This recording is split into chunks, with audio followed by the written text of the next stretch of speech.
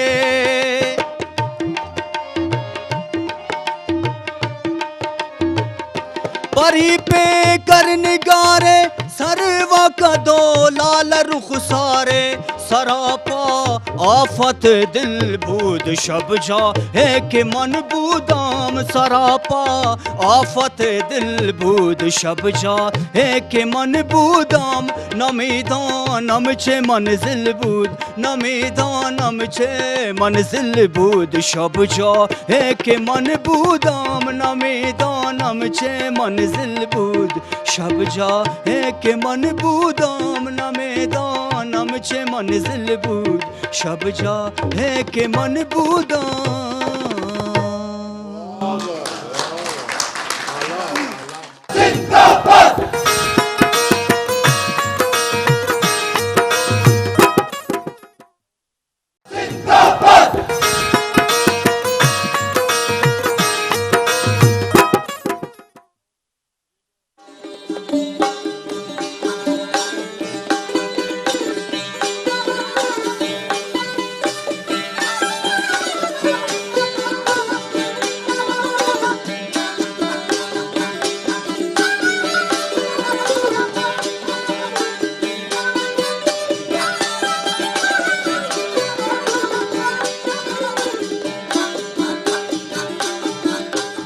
جی دوستو، پروگرام ہے جان جان بلوچستان اور اس پروگرام کو آپ کیٹو کی خوبصورت سکرین پہ دیکھ رہے ہیں۔ اس وقت ہم مستونگ میں، یہ تو آپ لوگ جانتے ہیں، اور مستونگ میں یہ جو پارک ہے چلتن پارک، اس میں ہم موجود ہیں، اور مجھے یہاں پہ میری ایک بچی جو تقریباً کافی سال پہلے ہماری ملاقات ہوئی تھی ان کے اسکول میں، اور آج مجھے بہت خوشی ہو رہی ہے کہ یہ یہاں کی اسسٹنٹ کمشنر ہے۔ ایک علاقہ ہے مستونگ کا سب ڈویژن ہے دشت، وہاں پہ یہ اسسٹنٹ کمشنر ہے۔ بیٹا میں آپ کو ایک تو میں آپ پہ فخر کرنا چاہوں گا، دوسری میں آپ کا شکر گزار ہوں کہ آپ نے اچھی پڑھائی کی، اور ہماری جو دوسری بچیاں ہیں ان کے لیے آپ نے ایک راستہ یہ بھی کھول دیا ہے کہ اب ہماری بچیاں انشاءاللہ انتظامیہ میں بھی آیا کریں گی۔ انشاءاللہ، بہت شکریہ جی۔ واجبین صاحبہ میرے ساتھ ہے، میں ان سے یہ پوچھنا چاہوں گا، بیٹا نہ ڈاکٹر بنی آپ، نہ ٹیچر بنی، سیدھی آ کے انتظامیہ میں ماشاءاللہ اسسٹنٹ کمشنر، یہ کیوں، کیسے؟ سر ہماری جتنی بھی فیلڈ آپ نے بتایا، ڈاکٹرز ہیں، انجینئرز ہیں، ٹیچرز ہیں، اس فیلڈ میں ہماری کافی ساری فیمیلز تھیں، تو میں چاہتی تھی کہ ہم ایک ایسی فیلڈ کی طرف جائیں جہاں پہ ہماری فیمیلز کا رجحان جو ہے وہ ٹرینڈ ذرا کم ہے۔ تو بچپن سے ہی میرا مائنڈ میں بھی گھر والوں کی طرف سے بھی یہ بات ڈالی گئی تھی کہ آپ نے سول سروسز کی طرف آنا ہے، اسسٹنٹ کمشنر بننا ہے، تو بس بچپن سے یہ بات مائنڈ میں تھی۔ اپنی اسٹڈیز اس حساب سے میں نے اپنے سبجیکٹ سلیکٹ کیے، ایسی فیلڈ سلیکٹ کی کہ میں جو ہے وہ ایگزام میں پھر میں اپیئر ہوئی سول سروسز کے، اور اس فیلڈ میں آ گئی۔ چونکہ اس فیلڈ میں عورتوں کا رجحان بہت کم ہے، تو مجھ جیسی اور لڑکیاں اگر آئیں گی، اب میرے ساتھ ماشاءاللہ فیلڈ میں 6 لڑکیاں ہیں جو ہماری سول سروسز میں ہیں۔ ابھی نیا بیچ آیا، اس بیچ میں بھی ماشاءاللہ 2 اور فیمیلز ہماری سلیکٹ ہوئی ہیں، تو انشاءاللہ تعالیٰ وقت کے ساتھ ساتھ ہماری دیکھا دیکھی اور فیمیلز جو ہیں وہ اس طرف آئیں گی، اور انشاءاللہ تعالیٰ بلوچستان میں ایک ٹائم آئے گا کہ جو ہمارا ریشو ہے فیمیلز کا اس فیلڈ میں وہ بڑھ جائے گا انشاءاللہ تعالیٰ۔ جعفر آباد سے آپ کا تعلق ہے، اور جعفر آباد بلوچستان کا ایک بہت خوبصورت علاقہ ہے، تو اب میں آپ سے یہ پوچھنا چاہوں گا کہ مطلب آپ نے اپنے والدین کو کیسے کنونس کر لیا؟ ظاہر ہے آپ تو گھر سے بھی دور گئی ہوں گی ٹریننگ کے لیے وغیرہ وغیرہ، تو میں یہ چاہوں گا کہ اب ہماری جو دوسری بچیاں اس وقت دیکھ رہی ہے ان کو بھی آپ یہ طریقہ بتائیں کہ آپ کیا ایسی باتیں کریں، آپ اپنے اندر کون سی خصوصیات پیدا کریں تاکہ آپ اس سٹیج تک پہنچ جائیں۔ سر دیکھیں، سب سے امپورٹنٹ چیز یہ ہوتی ہے نا کہ جب آپ کے فیملی والے، آپ کے ماں باپ آپ کو سپورٹ کرتے ہیں نا، پھر آپ چاہے جس بھی فیلڈ میں جانا چاہیں آپ جا سکتے ہیں۔ اگر فیملی سپورٹ نہیں کرے گی تو آپ میرے خیال سے ایک اسکول ٹیچر بھی نہیں بن سکتے۔ اب بات یہ ہوتی ہے کہ آپ کے پیرنٹس کو آپ کیسے کنونس کریں یا ایسی کیا بات کریں کہ وہ آپ کو آپ کا جو ڈریم ہے وہ پورا کرنے میں آپ کی ہیلپ کریں۔ میں نے پہلے بھی بہت فورمز پہ یہ بات کی ہے کہ یہ بہت امپورٹنٹ ہے کہ ہم اپنے ماں باپ کو، اگر وہ ہمیں اسکول میں ڈالتے ہیں، کالج یونیورسٹی میں ہمیں پڑھنے کی اجازت دیتے ہیں، تو ہم وہ جو ہم سے ایکسپیکٹیشنز رکھتے ہیں نا کہ ہم ان کو اچھا رزلٹ دیں، تو اچھے رزلٹ سے ہم اپنے ماں باپ کو کنونس کر سکتے ہیں کہ وہ ہمارے ڈریم کو پورا کرنے میں ہمارا ساتھ دیں۔ الحمدللہ اللہ کا بڑا کرم تھا کہ جب میں اسکول میں میرا ایڈمیشن کرایا گیا میں بہت زیادہ محنت کرنے والی لڑکی تھی، بہت زیادہ محنت کرتی تھی، اور الحمدللہ اپنی تمام جتنے بھی میری اسکول کلاسز تھی میں اس میں فرسٹ پوزیشن لیتی تھی. اس کے علاوہ میں ایکسٹرا کریکولر میں بھی بہت آگے تھی. آپ کے ساتھ چونکہ میرا تعلق رہا ہے بچپن میں، اسپورٹس میں نعت کمپٹیشن، سانگ کمپٹیشنز ہو گئے، ہماری ڈبیٹ کمپٹیشنز میں جاتی تھی، پارٹیسپیٹ کرتی تھی. الحمدللہ بہت سارے میں نے ون کیے. تو ماں باپ نے جب یہ چیز دیکھی نا کہ بھئی یہ اتنی محنت کر رہی ہے، پڑھائی میں بھی اچھی ہے، تو پھر اصل میں مجھے اس مقام پہ پہنچانے میں میرے ماں باپ کا بہت بڑا ہاتھ ہے، میرے بھائی کا. انہوں نے مجھے کہا کہ آپ نے اس فیلڈ میں آنا ہے. تو جو میری انرجیز تھی نا وہ ڈبل ہو گئی تھی، وہ ملٹیپلائی ہو گئی تھی، کیونکہ میرے خواب کے ساتھ ساتھ میرے ماں باپ کا اور میرے گھر والوں کا خواب بھی جڑا ہوا تھا. اچھا، کچھ لوگ یہ کہتے ہیں، چونکہ ہمارے اس پروگرام کا نام ہے جان جان بلوچستان، اور اس پروگرام میں ہم یہ کوشش کر رہے ہیں کہ یہ دنیا والوں کو یہ بتایا کہ یہ بلوچستان جو آپ دکھا رہے یا آپ دیکھ رہے ہیں یا کچھ لوگ آپ کو دکھا رہے، یہ اس طرح نہیں ہے، یہ بہت خوبصورت ہے. تو یہ جو لوگ کہتے ہیں کہ بلوچستان بہت پسماندہ علاقہ ہے، اس کے بچے جو ہیں، اس کی بچیاں جو ہے وہ تعلیم نہیں کرتی ہیں، اور یہ ماں باپ بڑے ظالم ہوتے ہیں، اور یہ بڑا قبائلی علاقہ ہے، اور اس قبائلیت کی وجہ سے یہ لوگ بہت پسماندہ رہ گئے. اس بارے میں آپ کیا کہیں گے؟ سر، بلوچستان کو پسماندہ کہنے والے لوگ، اگر آپ کو یہ لگتا ہے کہ ایک خاتون جو ہے وہ اگر اپنے حجاب میں اپنے گھر سے باہر نکلتی ہے، اگر آپ اس کو پسماندگی کہتے ہیں تو ہاں ہم پسماندہ ہیں. اگر آپ یہ کہتے ہیں کہ ایک عورت، مرد، ہمارے جتنے بھی ینگسٹرز ہیں وہ اپنے ماں باپ کی عزت کرتے ہیں، بہت زیادہ عزت کرتے ہیں، بہت زیادہ ہمارے یہاں پہ مہمان نوازی ہے، اگر آپ اس کو پسماندگی کہتے ہیں تو میں بہت پراؤڈلی کہتی ہوں کہ جی ہم بہت پسماندہ ہیں. پسماندگی یہ نہیں ہے کہ ہاں ایک ٹائم ایسا تھا کہ جب بلوچستان میں ایجوکیشن کا لٹریسی ریٹ بہت کم تھا، تب آپ ہمیں پسماندہ کہہ سکتے تھے، لیکن ابھی آپ ہمیں پسماندہ نہیں کہہ سکتے. آپ ہماری ہر فیلڈ میں دیکھ سکتے ہیں کہ ہمارے مردوں کے ساتھ ساتھ خواتین بھی ہیں. سب سے پہلے آپ یہ دیکھیں نا، ہماری پسماندگی کو آپ یہاں پہ ڈینائی کر سکتے ہیں کہ وی آر ناٹ بیکورڈ اور ہم پسماندہ نہیں ہیں. اتنے سارے ہمارے میل حضرات، ان کے بیچ میں ایک خاتون بیٹھی ہوئی ہوں، اور میں بہت کانفیڈنٹلی بیٹھی ہوئی ہوں، کیونکہ یہاں کے جتنے بھی مرد ہیں نا، انہوں نے مجھے بالکل یہ فیل نہیں کرایا کہ آپ فیمیل ہو، یا مجھے آکورڈ فیل نہیں کرایا، مجھے کمفرٹیبل فیل کرایا، مجھے ایکسیپٹ کیا، اپنے بیچ میں بٹھایا، عزت دی. تو بلوچستان کے جو لوگ ہیں نا وہ پسماندہ نہیں ہیں، وہ عزت دینے والے لوگ ہیں، عزت کرنے والے لوگ ہیں، مہمان نواز لوگ ہیں. ہمارے لوگ اتنے پیارے ہیں نا کہ وہ کسی میں یہ فرق نہیں کرتے کہ جی یہ امیر ہے، یہ غریب ہے، یہ مرد ہے، یہ عورت ہے. ہمارے صوبے کی سب سے بڑی خوبصورتی یہ ہے، الحمدللہ. اچھا، اب میرا بچہ ایک آخری سوال میں یہ کروں گا کہ آپ جس فورس میں ہو وہاں پہ لیویز والے ہوتے ہیں، اور لیویز سارے قبائلی لوگ ہیں، ٹھیک ہے، وہ تو بڑے بڑے مردوں کی کوئی بات نہیں مانتے. تو یہ جو آپ کو دیکھ کے وہ بات کس طرح مانتے ہیں؟ آپ ان کو کنٹرول کس طرح کرتی ہو؟ آپ بات کس طرح منواتی ہو؟ سر، بلوچستان کی میں نے پہلے بھی آپ سے کہا نا، سب سے بڑی خوبی یہ کہ یہاں پہ عورت کو بہت عزت دی جاتی ہے. اور ایسے ہوتا ہے، سچویشنز ایسی کریٹ ہو جاتی ہیں کہ جب ایسے کوئی مسئلہ ہو جائے نا کہ جہاں پہ آپ کو یہ لگے کہ یہ مسئلہ بالکل ہاتھ سے نکل رہا ہے، بڑی کرٹیکل سچویشن ہے، تو وہاں پہ مرد اے سی کے بجائے فیمیل اے سی کو بھیجا جاتا ہے. کیونکہ وہاں پہ جتنی بھی جو پھر ریزسٹنس ہوتی ہے نا، وہ جو اگلی پارٹی ہوتی ہے وہ آپ کو کم ریزسٹنس شو کرتی ہے، وہ آپ کی عزت میں کہ بھی خاتون چل کر آئی ہے، میری خاتون اے سی آئی ہے، تو وہ اپنی جو ریزسٹنس لیول کو کم کر دیتا ہے اور آپ کی بات مانتا ہے. اور لیویز فورس میں آئی تھنک اب یہ بات بہت کلیئر ہو گئی ہے کہ کوئی فیمیل اے سی یا کوئی مرد اے سی نہیں ہے. اے سی از اے سی، چاہے وہ میل ہو چاہے وہ فیمیل ہو. تو میرا یہ کریڈٹ میں دینا چاہوں گی اپنے معاشرے کے مردوں کو، اپنی لیویز فورس کو، کہ وہ ہمیں بڑا کمفرٹیبل فیل کراتے ہیں، بہت زیادہ ہماری عزت کرتے ہیں اور ہماری بات مانتے ہیں. یہ ہو گئے ماشاء اللہ. اب آگے کیا خواب ہے؟ سر، میرا سب سے بڑا خواب یہ ہے کہ میں جس پوزیشن پہ میں ہوں نا، میں اپنے معاشرے کی، اپنے بلوچستان کی اور بہت ساری لڑکیوں کو اس مقام پہ دیکھنا چاہتی ہوں. میں چاہتی ہوں کہ ہماری جتنی بھی وہ جو ایک مس پرسیپشن ہے لوگوں کے مائنڈ میں کہ بلوچستان کے لوگوں کو کچھ بھی نہیں آتا، یہ ٹیلنٹڈ نہیں ہے، ان کو بات کرنی نہیں آتی ہے، پڑھائی میں یہ پیچھے ہیں، میں بلوچستان کے لوگوں کے لیے کچھ ایسا کام کروں، اس فیلڈ میں رہتے ہوئے سپورٹ کروں کسی حساب سے ان تمام فیمیلز کو کہ وہ آگے آئیں، اور یہ جو مس پرسیپشن ہے ہمارے بارے میں کہ بلوچستان کے لوگ آگے نہیں آ سکتے، میں اس کو ختم کرنے میں اپنا کردار ادا کر سکوں. اچھا، میں اگلی ملاقات کے لیے کیا دعا کروں کہ آپ کو بحیثیت ڈی سی دیکھوں، یا بحیثیت کمشنر دیکھوں، یا بحیثیت گورنر دیکھوں؟